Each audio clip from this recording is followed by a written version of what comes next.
Welcome everyone from around the world. We're so pleased to have you at the WAP seminar series today. And in particular, we're pleased to have Monika Queisser and Marianne Valfort presenting the OECD's latest report, Over the Rainbow, The Road to LGBTI Inclusion. I'm going to give very brief introductions of both of our distinguished panelists as they have a very robust presentation. But Monika is Senior Counsellor to the Director of Employment, Labor and Social Affairs Directorate and Head of Social Policy Division at the OECD, where she supervises and coordinates the work on social protection, social indicators, pensions, affordable housing, family, and LGBTI policies.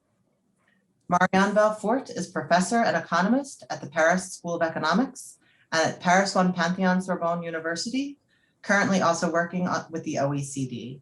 Much of her research is dedicated to studying discriminations, especially in the labor market. We are also pleased to welcome WAP's podcast community, which has downloaded the seminars over 59,000 times. I turn this over to our presenters today and welcome them, and wanted to let the audience know that our colleague Katie Omberg will manage the Q&A portion of the seminar later in the presentation. Thank you. Thank you so much, Nicole, and thank you so much for inviting us. We're really thrilled to be here and to present this work that for us is quite a novel at the OECD novel area of work. And so we're really looking forward to sharing this with you, but also getting your reactions afterwards and ideas and comments. So let me start right away with a short introduction where this work comes from and how we went about building this. It was for the OECD, as you may know, we are an organization that is made up of right now 37 member countries so we interact with governments, we give policy advice, we do policy research and analysis, and then give policy advice to member countries. And so we became active at the OECD working in this area because our member countries actually said, you need to do something about this.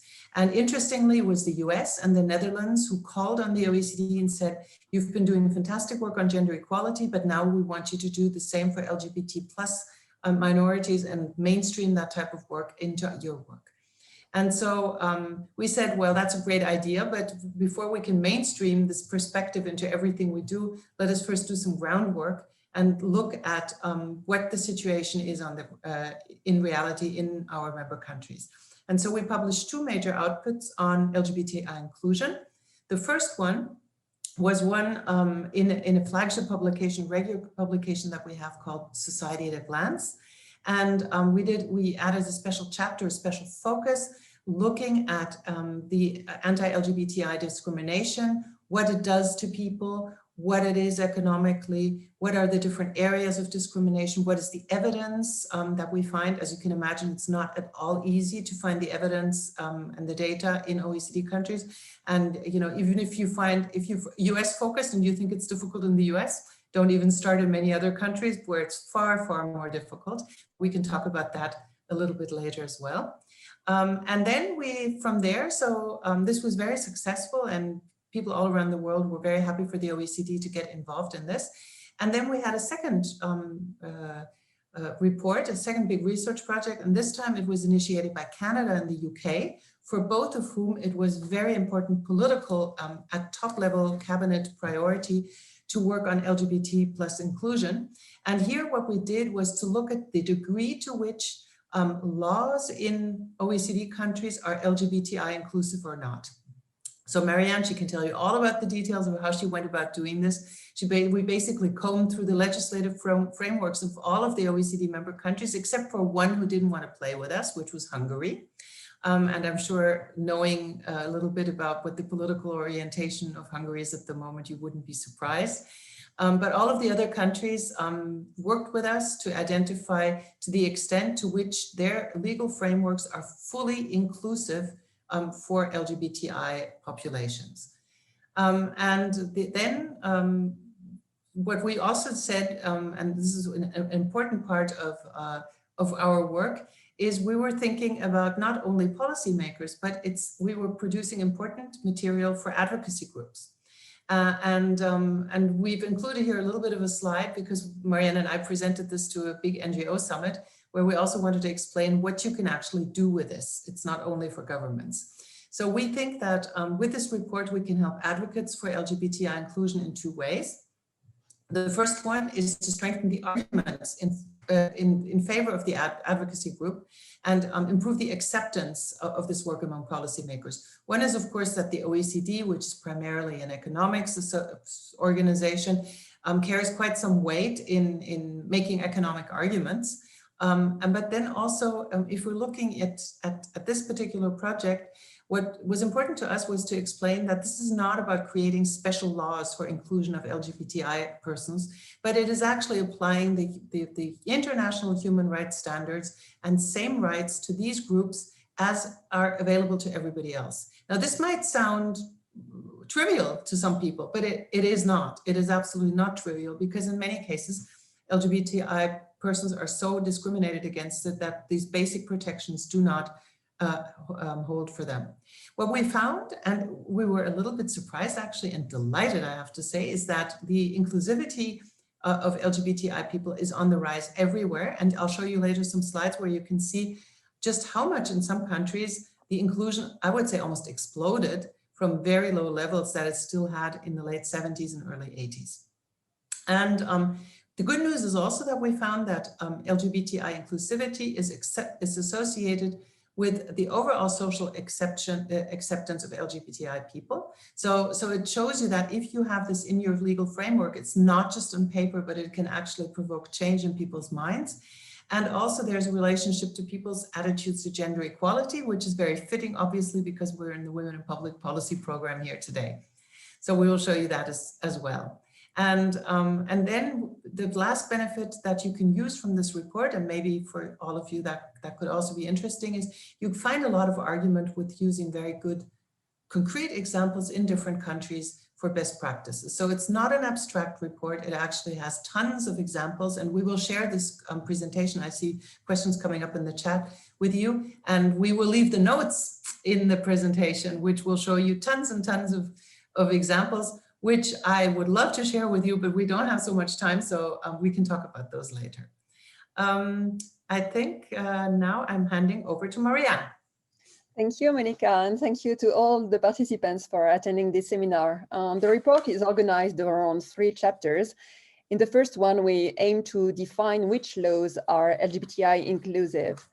And to do so, we analyze the international human rights standards that are at the core of treaties, conventions, or charters that have been issued by the European Union, the United Nations, the Council of Europe, or the Organization of American States that have been signed and ratified by OECD countries. And when we apply these standards to LGBTI issues, we end up with 2 broad categories of LGBTI inclusive laws.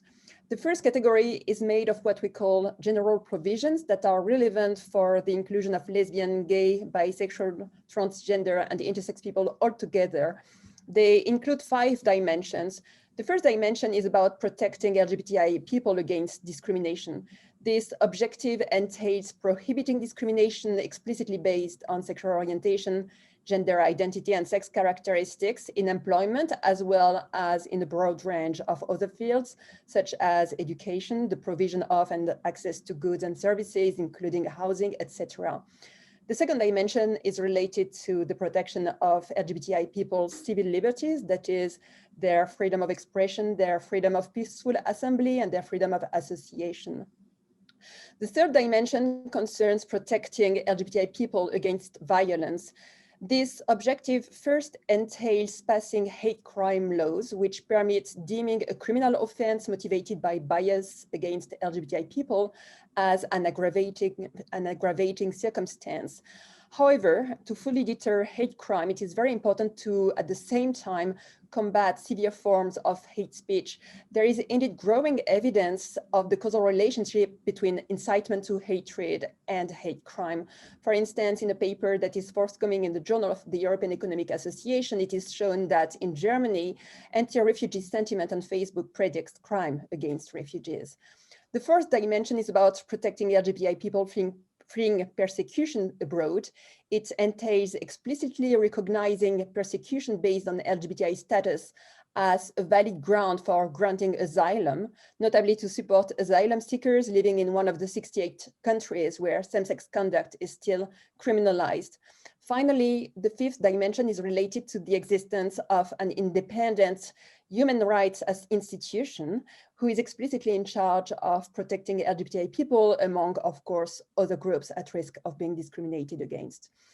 The second category of LGBTI inclusive laws is made of what we call group-specific provisions that seek to address the unique challenges faced by subgroups of the LGBTI population. This provision can be further decomposed into LGBT-specific and TI-specific provisions. LGBT-specific provisions include, again, 5 dimensions. First, equal treatment of same-sex and different-sex conduct, which entails obviously decriminalizing same-sex conduct, but it also requires abrogating laws that set up a higher age of consent for same-sex conduct, because otherwise young persons who engage in same-sex conduct would be subject to criminal penalties that do not apply to young persons of the same age who engage in different-sex conduct. The second dimension is about legal recognition of same-sex partnership. It is interesting here. This recognition entails passing registered partnership laws, which grant same-sex couples with the same pecuniary rights as married couples. But equal treatment of same-sex and different-sex couples should also be conducive to passing same-sex marriage laws in order to guarantee that same-sex partnerships are endowed with the same social significance as the one that is attached to marriage. Indeed, marriage is a social institution with a long history that is viewed as more symbolic than civil partnerships. And interestingly, 2 economists have recently confirmed in a paper published in the Journal of Economic Behavior and Organization the benefits for same-sex couples of being able to upgrade their civil partnership to a civil marriage, even in countries like the Netherlands, where the 2 types of partnerships are strictly similar in terms of rights and obligations.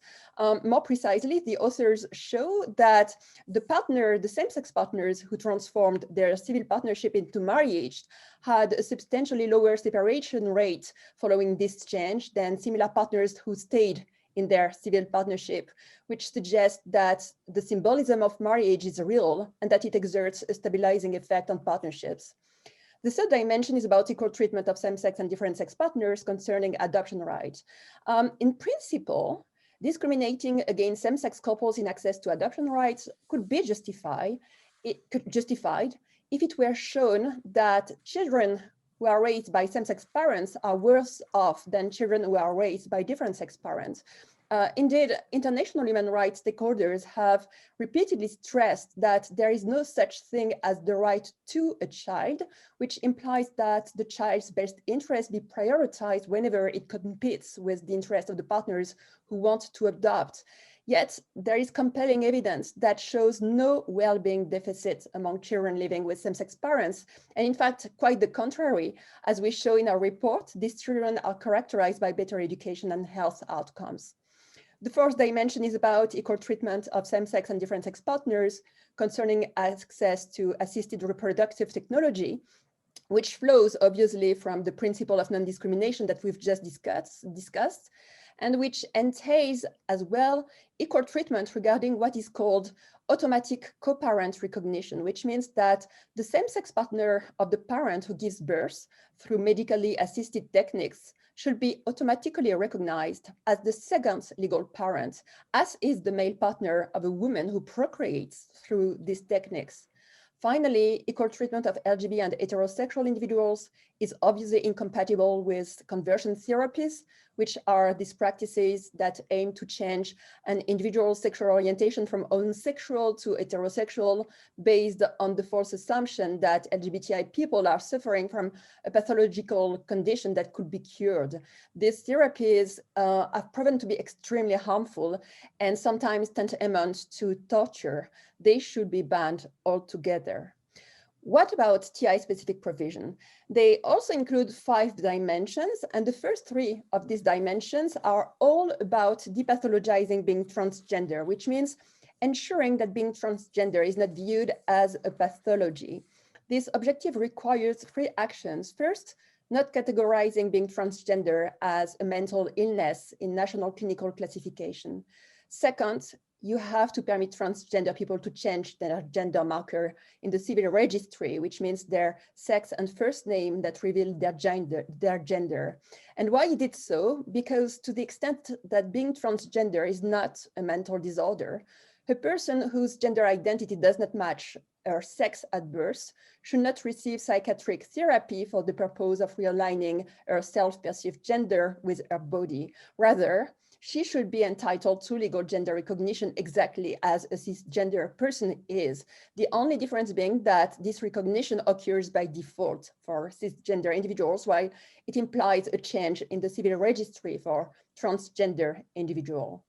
As for the third and last prerequisite to depathologize being transgender, it entails obviously not conditioning legal gender recognition to any kind of medical requirement, which includes sterilization, sex reassignment surgery, and psychiatric diagnosis. The fourth and the fifth dimensions of TI-specific provision focus on the inclusion of intersex individuals, more specifically speaking. An intersex individual is a person whose sex characteristics are neither wholly female nor wholly male. Babies that are born with ambiguous genitals or gonads are often exposed to so-called medically unnecessary sex normalizing surgeries. These interventions are nevertheless presented by some medical practitioners as medically necessary to the extent that they are viewed as beneficial for the child's psychosocial developments, to the extent that the society would otherwise stigmatize them for not conforming to the female-male binary system. However, the physical and psychological sufferings of these irreversible surgeries outweigh often the negative effects of being potentially exposed to stigma. So one first way to protect intersex minors against these interventions is to allow a non-binary gender option in the civil registry, on top of ensuring recognition of non-binary individuals, that is, individuals who do not self-identify as either female or male. These legal provisions alleviate the pressure to assign an intersex baby into one of these two categories, and therefore it contributes to reduce the perceived need for unconsented, medically unnecessary sex normalizing interventions. A second way to protect intersex minors against this surgery is obviously to explicitly ban them until intersex minors can provide informed consent. I now hand over to Monika, who will discuss the extent to which the LGBTI inclusive laws that we've just presented are in force in OECD countries. Yes, great. So keep that in mind, those categories, those three categories and the different points that Marianne just presented, because what we did is we checked now, taking this basic core that we consider is necessary for legislation and laws in a country to be LGBTI inclusive, and we checked how far each of the countries was on that measure. And what we did was to take the general provisions, which had a weight of 50%, and then the group specific, which had the other 50%. And within those categories, every one of those points that Marianne just listed had equal weight. So let's take a look then where we stand in OECD countries. Marianne? Yep. So what we have to say is that we are not there yet, but the good news is we're getting there. And there's been quite spectacular rise in recent years in OECD countries. And here what we've done is take a look at all provisions is the pink line that takes everything together. And then we've broken it down into general provisions and group specific provisions. And so what you see is that in 1979, countries on average in OECD had only 9% of those laws in place. And we've gone up in the last, over 40 years, we've gone up to 53%. And the action was particularly spectacular if you start looking around the end of the 90s. That's when things really started to take off. And one of the reasons for this, let me just give you a few examples, is that same-sex marriage was made legal, and now we have it in 20 OECD countries, whereas in 1999 there was not a single OECD country which allowed same-sex partners to marry. So you can see that is one of the spectacular reasons. But then also we have second parent adoption and joint adoption by same-sex partners, which is now legal in 20 OECD countries. And in 1999, there was only a single country that allowed for this. And discrimination, which is explicitly based on sexual orientation, is now prohibited in employment in 32 OECD countries. And in 1999, it was only 11 countries. So those were just a few examples. And obviously on the other categories, there was also some progress. Next. But there's still quite a bit of lack. Well, in the general provisions, there's been quite some advance, but we're still lagging behind to advance the rights of transgendered and intersex people. OECD countries are also catching up here, but it's slower than for the others. So again, you can see the TI, so trans and intersex is the white one, it's the lowest line. We're up from 4% to 38%.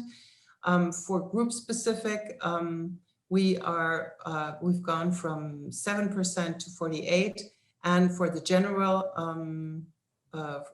well, actually it's the LGBT specific provisions, we've gone to almost 60%. So the good news is, even if it's not even, but all OECD countries have been making progress, all of those that we covered in the last 2 decades, which is nice to see that there's literally everywhere that something is happening. And even some of the countries that we used to perform quite poorly are now doing so much better. And here, this is of course a bit intense to look at, but we will share it afterwards, you can take a look. I would like to draw your attention to a few countries. For example, take the second country from the left, which is Portugal. There was not even 10% or slightly over 10% in place. And now look at the spectacular progress Portugal has made. Another country where there's been tons of progress is pretty much in the middle. You will see United Kingdom next to New Zealand and Ireland. There was almost nothing when we first started looking in 1979, and now there's a lot, actually these are 1999 provisions, sorry. So 20 countries, and I see we have a Portuguese participant, so I'm sure you can confirm that you're very proud of your country making such good progress. And on the right-hand side, you again see the OECD, what I presented before, average, and then you see some countries which are not doing so well, but have made a little bit of progress, at least like Turkey and Japan, which are on the right-hand side. But even though we're looking at this, we believe that there's still way to go, and we need far more concerted and determined policy effort to really achieve full equality around the world. First of all, OECD countries, we're often called the club of the rich countries, not only rich countries, we also have some poor countries in our club, but they're obviously not representative of all countries worldwide, and there's many more countries which are not as advanced, and we should keep that in mind when we start talking about a global view on this. And here you can see that the OECD countries in between, so the first 15 years basically of the 2000s, they scored slightly more than 5 on a 10-point scale, looking at the acceptance of homosexuality, while non-OECD countries, which are developing countries, score less than 3. So you can see that homosexuality is really, the acceptance in many developing countries is still a huge problem. And of the 29 countries that have legalized same-sex marriage, 21 are part of the OECD. And we're just very close to having Costa Rica very formally accede to the OECD. So then we'll have 22 countries. But there's also some countries, and this is very important to say, this is not, once you've achieved this in a country, it doesn't mean you're going to stay there. There's a huge risk of slipping back, depending what your political majorities are. And I mentioned Hungary before already. In Hungary, they passed a bill in 2020, last year, that defines gender only based on sex assigned at birth.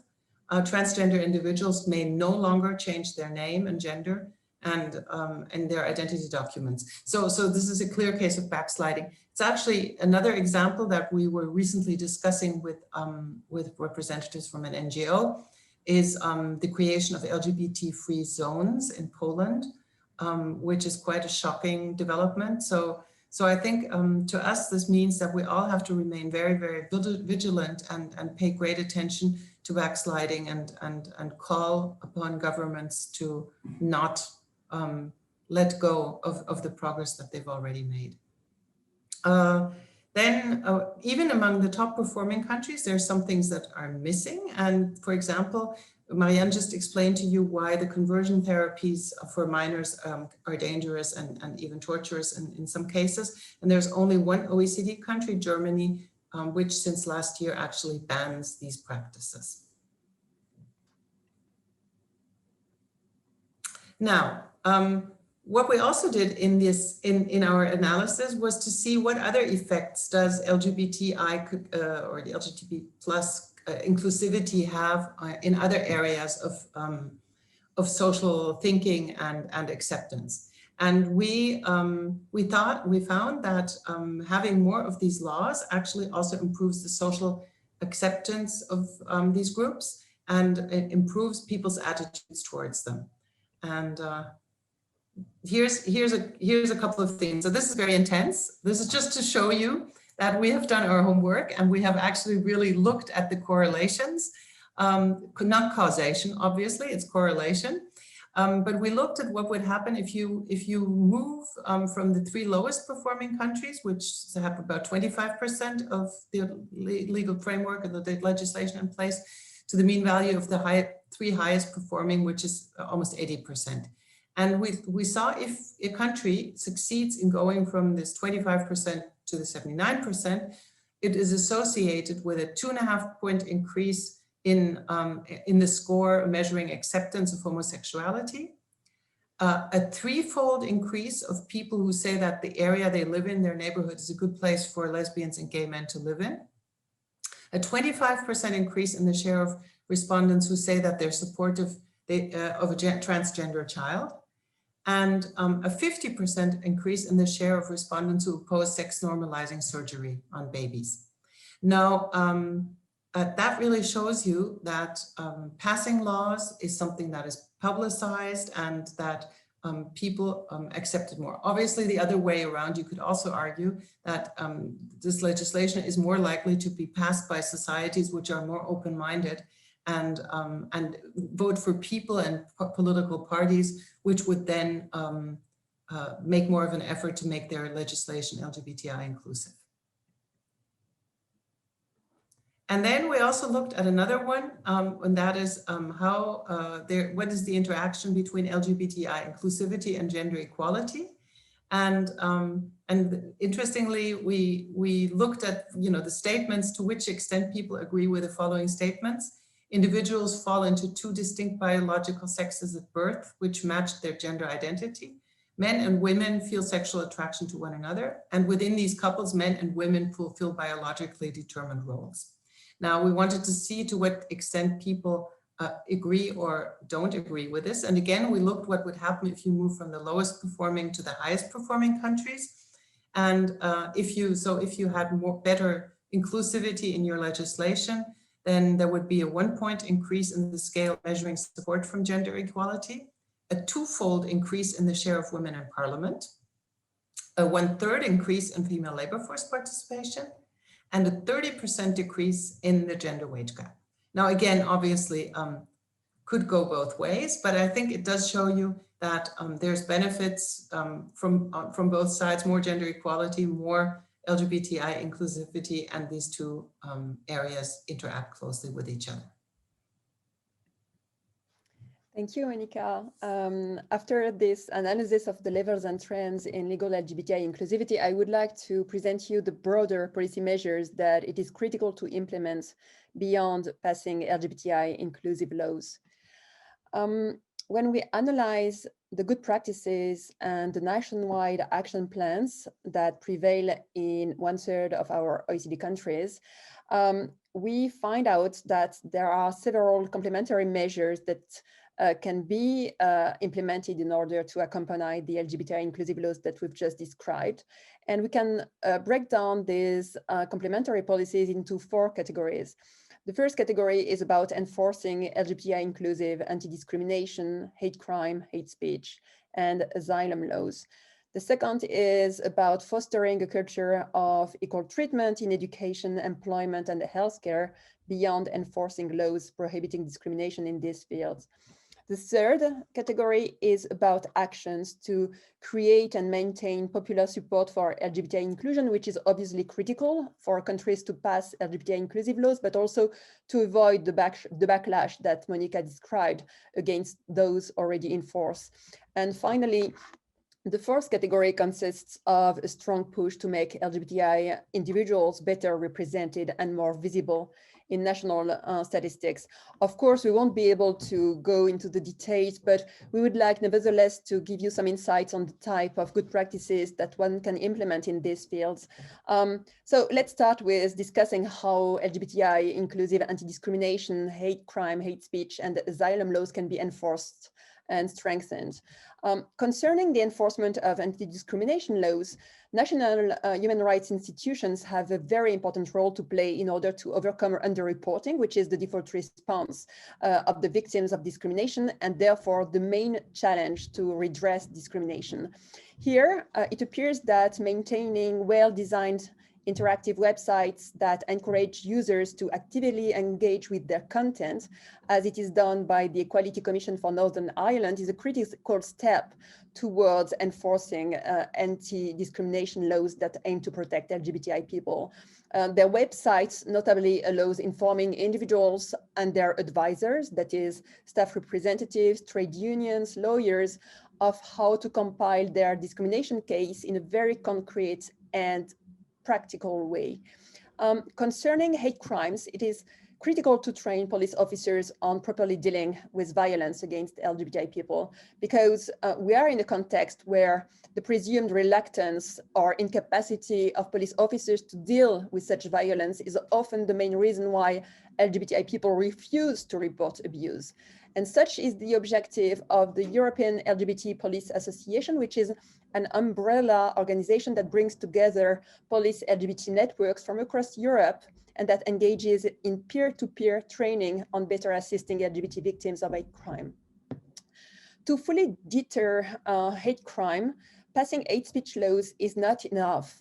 One must also tackle the most challenging forms of hate speech, such as online hate speech.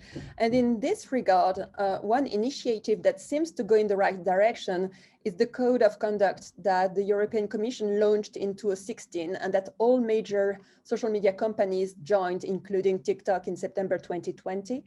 This initiative is interesting because it implements safeguards in order to avoid that it merely boils down to delegating censorship responsibilities to private companies.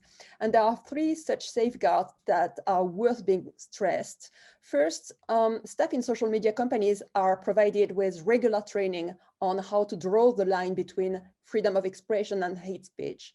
Second, social media companies are not alone in reviewing online content. In fact, they must review content that is reported to them by general users, as well as what is called trusted flaggers, that is, national civil society organizations with which the social media companies partner in order to improve their understanding of what constitutes hate speech, depending on the national context.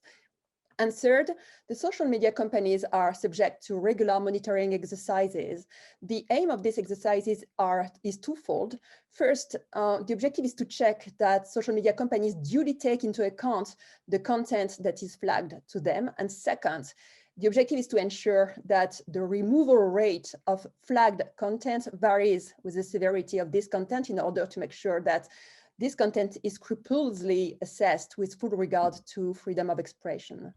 As for asylum laws, it is of course essential to train asylum officials on determining the refugee status of LGBTI asylum seekers in a human rights compliant way, and to ensure safety of LGBTI people in the reception facilities in a context where LGBTI asylum seekers typically fled alone and therefore benefit neither from the support of a family or from the support of a network of fellow expatriates.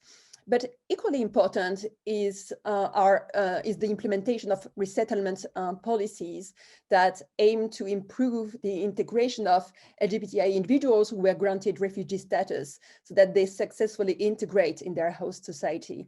And in this regard, the Rainbow Refugee Assistance Partnership in Canada seems to be a very promising initiative by involving a partnership with an LGBTI civil society organization that forms community groups in charge of sponsoring LGBTI refugees. What about the second category of complementary policies? At school, the worldwide problem is LGBTI-phobic bullying, which is detrimental to the mental and the physical health of students who are perceived as being LGBTI, as well as to their educational attainments. Yet, LGBTI-phobic language and behavior, although it is widespread, often goes unchallenged by school staff, firstly because the school staff lack the confidence to do so, but also because many of them consider that this language is just harmless banter. So it's very important to train school staff on why and how LGBTI-phobic language should be challenged. It is also very important to introduce an LGBTI inclusive content in the compulsory curriculum from primary school onwards, since values and attitudes are formed at a very early stage, and we know that they tend to be highly resistant to change later on. Of course, to avoid backlash, it is very important to involve the parents. It is very important that they understand why the school is fostering an inclusive environment for LGBTI students. The schools must clarify that their efforts aim to look after the welfare of all young people in the school. The objective is not to talk about sex or try to turn children gay, which are two pervasive worries among the parents. On these three aspects, England is showing us the way. First, it has funded teacher training in a significant number of primary and secondary schools, which contrasts with other OECD countries. Second, since September 2020, school subjects that are explicitly required to encompass LGBTI inclusive content are compulsory in England in both primary and secondary schools, which is again pretty unique OECD-wide. And finally, the education system has set up partnerships with faith communities and faith schools so that they develop guidelines emphasizing the need for religious parents to support school-based initiatives to promote LGBTI rights because of their faith, not in spite of it. In the workplace, discrimination is widespread. A starting point to creating an inclusive culture could be the dissemination of guides among the whole staff that explain why and how to become an active LGBTI plus ally. Such is the LGBT Conversation Guide published by Sodexo. This guide notably educates staff in supporting LGBTI inclusion in everyday interactions at the workplace, based notably on very enlightening real-life scenarios that speak to all employees. For instance, these scenarios include how to adequately react when hearing a joke about LGBT people, how to handle challenging conversations, for instance, with co-workers or even clients who say they aren't comfortable with transgender or gay employees. Of course, many other issues could be included in such guides, like how cisgender employees can lead the change and create a welcoming environment to all types of gender identities by adding pronouns to their email signature in a context where not every transgender or non-binary person feels comfortable enough to do so, especially when no other colleagues dare to do so. In the healthcare system, it is also very important to train the medical staff on the specific health needs of LGBTI people and on how to approach them in an inclusive way, which are two dimensions on which medical staff lacks knowledge. This can be done, for instance, based on the training content that was developed in the framework of the project called Health for LGBTI that was funded by the European Commission. The third category of complementary policies, which is about creating and maintaining popular support for LGBTI inclusion, can be challenging to implement. A review of successful attempts permits identifying a set of conditions to ensure that the campaigns that promote LGBTI equality resonate with the general public. The first of these conditions is telling a human story, which is pretty obvious.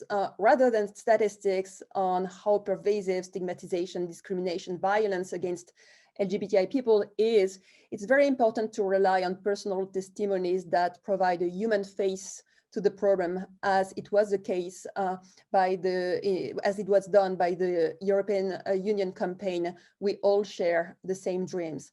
The second condition to be fulfilled entails identifying issues of broader interest to the general public. I take an example. In order to gather public support for same-sex marriage, you should not communicate about the fact that this policy would allow granting same-sex partners with the same pecuniary rights as different sex partners. Rather, you should really stress that same-sex marriage would allow same-sex partners to celebrate their love exactly like different sex partners do when they marry each other. And these are the lessons that were learned by the Freedom to Marry campaign in the United States, where numerous popular votes at the state level on marriage equality were lost until the campaign adopted in 2010 the approach that we've just described. Finally, it is very important to take the public on a journey. What does it mean? You should show how other people's thinking about LGBTI inclusion evolved. It is important to include among your messengers individuals to whom the public can relate. You cannot only rely on role models, on experts, on survivors of abuse. You should also rely on everyday people, just like the public, who have gone on a journey that the audience can also take. And it's important here to find unlikely messengers, such as faith leaders, because they are viewed by the undecided as permission givers. And this capacity to build alliances with a broad range of messengers was a key ingredient of the successful Yes Equality campaign in Ireland in 2010, by which Ireland became the first country worldwide to legalize same-sex marriage by popular vote. Finally, complementary policies should also allow making LGBTI people better represented in national statistics, because without data on sexual orientation, gender identity, and sex characteristics, policymakers wishing to improve the inclusion of LGBTI people will continue to do so with little, if any, relevant evidence. A lot remains to be done in this field, but important progress is taking place. And in particular, the UK will be the first OECD country in March to conduct a census that includes a question on sexual orientation and a question on gender identity. And what it is very interesting is that in order to prepare this path-breaking census, the Office for National Statistics has organized a census rehearsal that provides enlightening guidance to countries who would like to follow the UK example, especially concerning how to increase public acceptability of questions on sexual orientation and gender identity. I think time is running. We look forward to your questions. In case you need further information or clarification after the seminar, please do not hesitate to contact us. We also encourage you to visit the report's website, where you will find a lot of resources, including country notes, as well as an interactive data quiz showing how each OECD country compares relative to the others. Thank you very much for your attention. Wonderful. Thank you both so much for sharing that presentation with us. I would now like to open it up to Q&A. So if you have a question and would like to be unmuted for it, Zoom is in the middle of an update, so you'll have the raise hand feature in one of two places. The first is under participants. You can hit the blue raise hand there, or for some of you, it'll be under the reactions tab. So for some, it's under participants, for some, it's other reactions. But if you hit the raise hand icon, then I will know that you would like to be unmuted to ask a question. I see we have one thing that's come in the chat, which is someone looking for a link to the Sodexo Start a Conversation guide. I don't know if either of you have that handy. If not, I can look online to see if I can find anything on it. We can also provide this afterwards without any problem. Yeah, this is, I think, in the appendix, in one of the appendix of the report. But we can definitely find the link again and send it to this person. Super. So it sounds like, Teresa, if you're interested in that, if you just go to the report online, you can find it there. And Nicole, did I see that your hand was raised? Okay, awesome.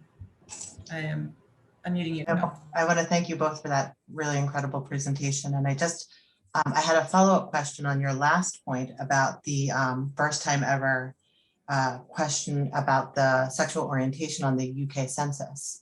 And I'm wondering a little bit about the background and if there's been any preemptive talks about how to prevent backlash to that question or how that question might be used. And I'm thinking of it in terms of a US context where there was some concern about asking immigration status on the US census and how it could deter or prevent some responses. Yes, very true. So I think the national statistics, the National Office for Statistics in England has been very cautious in this process. They've really taken their time and they've engaged with organizations representing LGBT people to ensure that privacy concerns were fully addressed and that the solution to these privacy issues were properly communicated to the LGBTI population, who then could have greater confidence in being counted. They also very much insist on the fact that this data collection is only a way to foster equality, to make sure that there is no community in England lagging behind.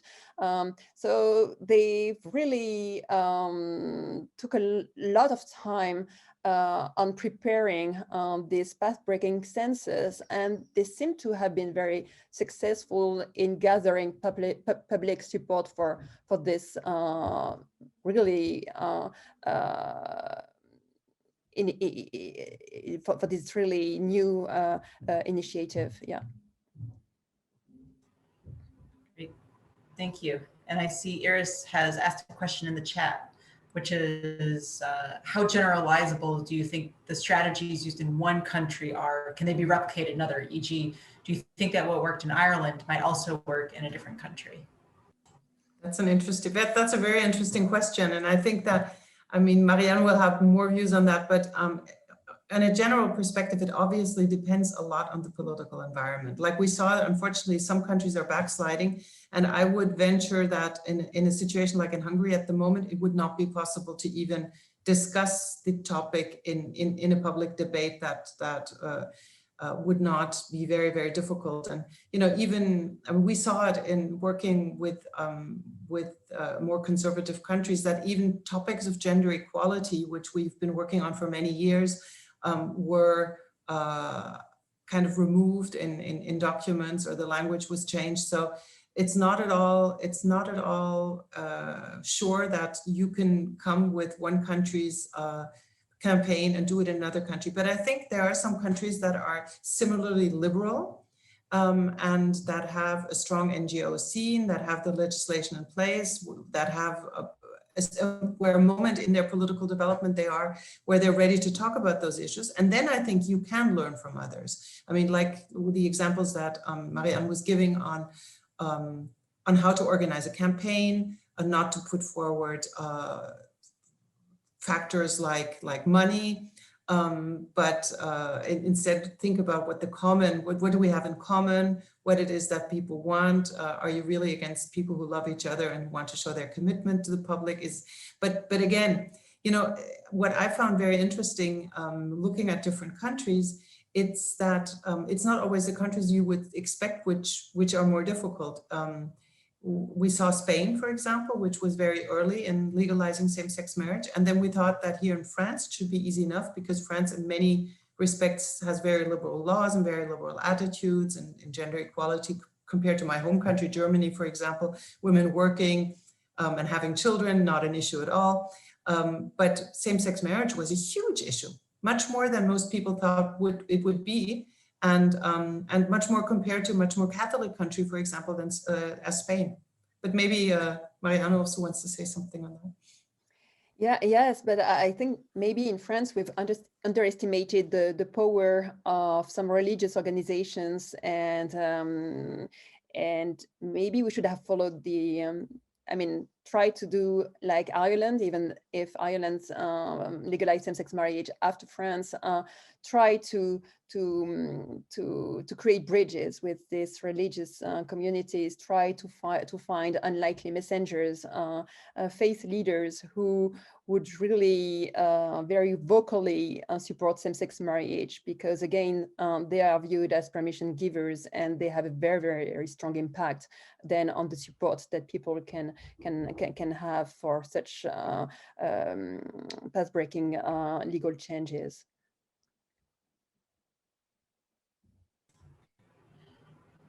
Great. Thank you both. If anyone else has a question, please share it in the chat or raise your hand so we can unmute you to continue the conversation.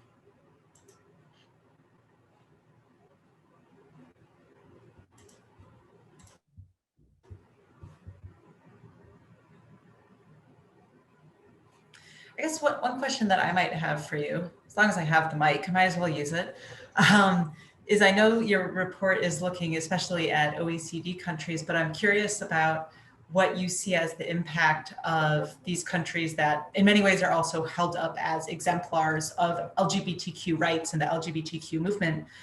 But when looking at the global map of these countries, many of them are countries that participated in a lot of the colonizing enterprises of those countries outside the OECD.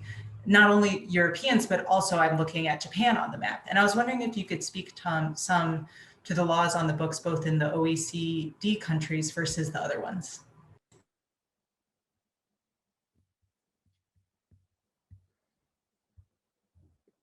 Monika, you want to go ahead, or? Well, we unfortunately couldn't expand into all of those countries in the other countries, because the way Marianne conducted this work was actually to pre-fill questionnaires with all of the, going through all of the legal frameworks and then asking all of the countries to, of our member countries to respond to this. And we don't have the same network and the same capacity to do this for developing countries. However, obviously there's a lot of literature out there, because the UN system works very much on these topics all around the world, including in developing countries. So I don't know, I don't really know that you could say that in general, all of them are less liberal. There are some liberal countries, but there are few of them.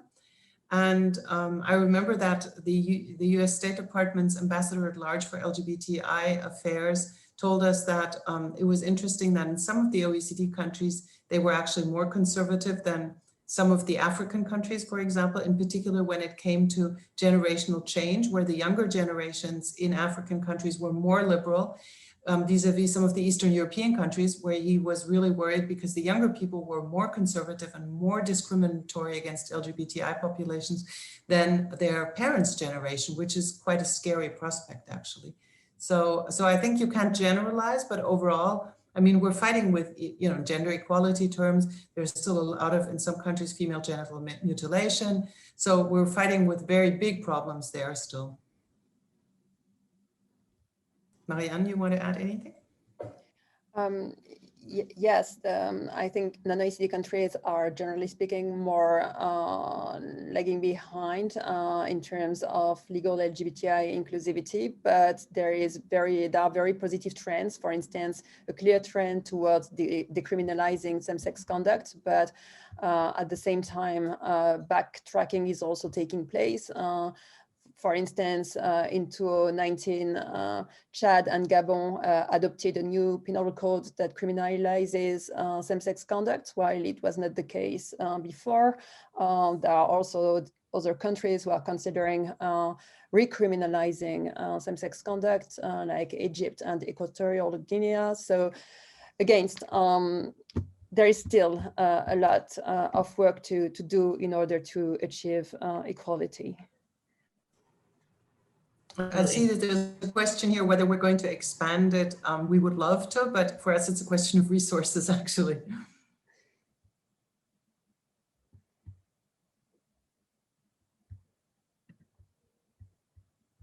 Great, and I see another question in the chat, and I know you all can read what's in the chat, but for those who are watching post, they can't see the chat, which is why I reread them. There's a question from Tracy. I'm wondering if you've given thought to how you might address causation as opposed to correlation with regard to your quantitative measurements.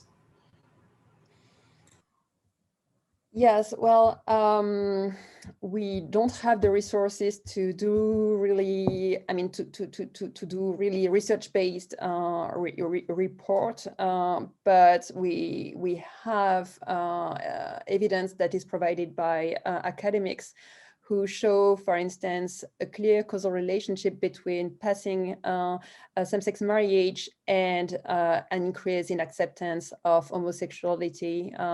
This was, for instance, the case across European countries, where it appears that those that passed same-sex marriage law experienced an increase in which shows that acceptance of homosexuality increased much faster in those countries which legalized same-sex marriage than in others, while this trend was not at stake before these countries engaged in these LGBTI inclusive policies. So these causal relationships seems to be pretty well established. Yeah. Thank you. And I think for our final question, we'll go over to Kay, who's asking, what are policymakers' common reactions, or are there any reactions that you've noticed from seeing the report? Do they feel pressured to change after they've seen the report?